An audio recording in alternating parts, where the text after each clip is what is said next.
All right, everybody, welcome back. My name is Gillis the Kid, and I have another review here for you. This time we're going to be talking about the iPad Pro. This is the third generation. Apple just came out with another iPad. I'm going to be talking about the differences between the new one and the old one. So let's get into it.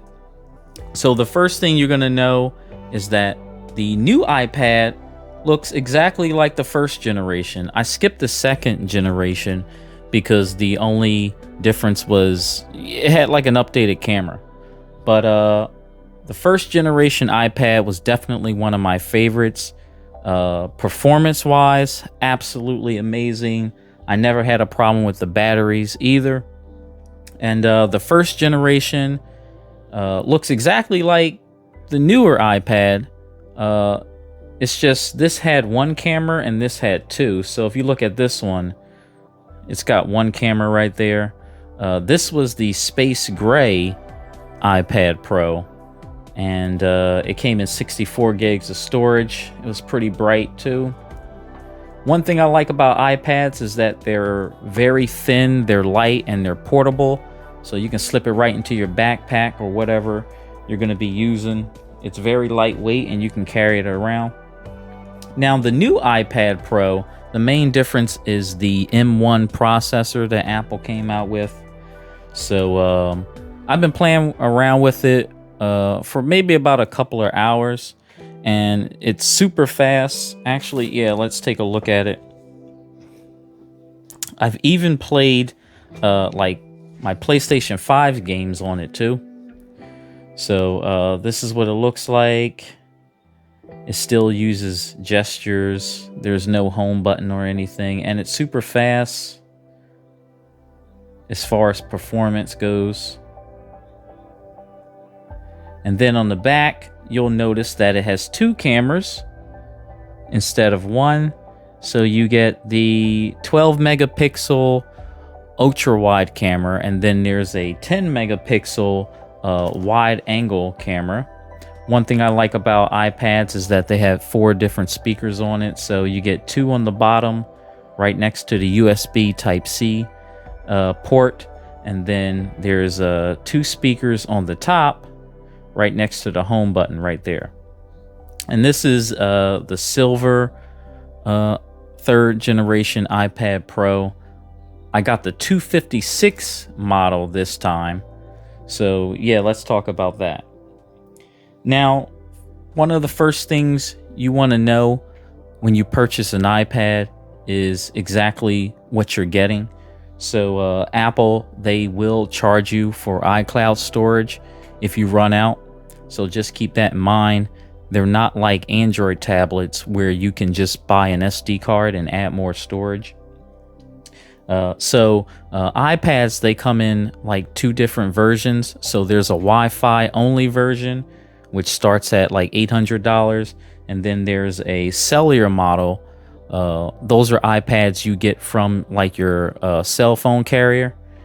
They start at $1,000 and they go up depending on the amount of storage that you get. And these 2 iPads, they are 11-inch iPads. So there are 12.9-inch iPads that you can get. So 2 different display sizes. That's pretty good. And this iPad had the A12Z Bionic chip. This one has Apple's new processor, which is the M1 processor. So you're going to get 120 hertz display. Apple calls it ProMotion, and that basically means that when you open apps and you swipe with the gestures and different stuff, it's going to be super fast. And the new iPads, they have 5G, so that's another reason why you might want to upgrade. 5G is not everywhere yet, but when you do connect to 5G, you do see a difference as far as like speed goes. And you can get up to 2 terabyte, which is a massive amount of storage. I got the 256, but they start at 128. It goes up to 256, 512. You can get 1 terabyte and 2 terabytes. Now, once you get up into like the 2 terabyte range, you start to get up into like the price ranges of a MacBook. So just keep that in mind. You know, you just gotta choose between if you want something light and thin and portable, or if you want to maybe like carry your MacBook around with you. And yep, like I said, so you get the 12 megapixel wide and the 10 megapixel ultra wide cameras. They can zoom in pretty far, not too far, but pretty far.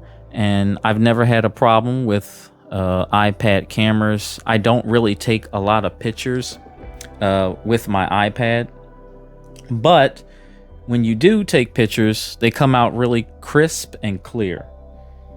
And then on the front, they have a 12 megapixel camera. That's also ultra wide too, you know, for selfies and stuff like that.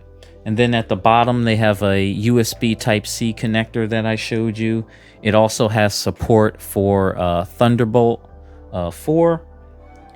And yep, it is 5G. The new iPads are compatible with the 2nd generation Apple Pencil. They will not work with the 1st generation, but it is compatible with the 2nd generation iPad pencils. I'm going to drop all those accessories and stuff down into the description so you can take a look at that. Apple, they also sell like a keyboard. They call it a Magic Keyboard, and you can also charge your iPad through that when it's connected to it. And you know, basically iPads, they are meant to be thin and portable. Like I said before, the iPad Pros, when they first came out, it was meant to actually replace your laptops, but it's really not going to happen because the iPad OS is pretty limited. iCloud storage is pretty limited, so there's just a lot you just can't do with an iPad that you can do with your laptop, but it's getting there. I'm pretty sure that they'll have you know, more ports on the iPad. I'm guessing they can add more ports to it. That will probably help out. I don't see Apple adding like expandable storage though, so that's probably going to be a deal breaker for some people, especially if you've never had an iPad before. But yeah, the main difference is that M1 chip. Apple, in their latest update, they released a like a software update to where now you can connect your PlayStation 5 and your Xbox Series X controller, and you can play your games right on your iPad. So that was a pretty big deal for me, and as far as like speed and stuff goes. So I'm definitely going to be testing that out. I've never had a problem with iPhone batteries in the past, but now that you can play your video games via remote play, I'm definitely want to see what the battery life is going to come out to. And as far as, you know, video recording, you can still record 4K at 60 frames per second. The speakers on the iPad Pros are absolutely amazing. You're not going to have a problem with audio or anything. So, you know, it all comes down to how much storage you want. If you're going to be downloading a lot of apps and playing a lot of games, you might want to get more storage. iPads are pretty good for people who like to do a lot of video editing and stuff like that. So yeah, that's another reason why you might want to get more storage. But other than that, iPads are great. I never had a problem. I'm going to be testing out some more video games. Let me know what you think about the iPad Pro 3rd generation. Even if you do still have the 1st generation iPad, it's still pretty good. Like I said, I skipped the 2nd and I went right to the 3rd. But yeah, let me know what you think down into the comments. I'm going to have some more videos coming up pretty soon. I want to thank everybody for watching. and I'll catch you on the next one. Peace.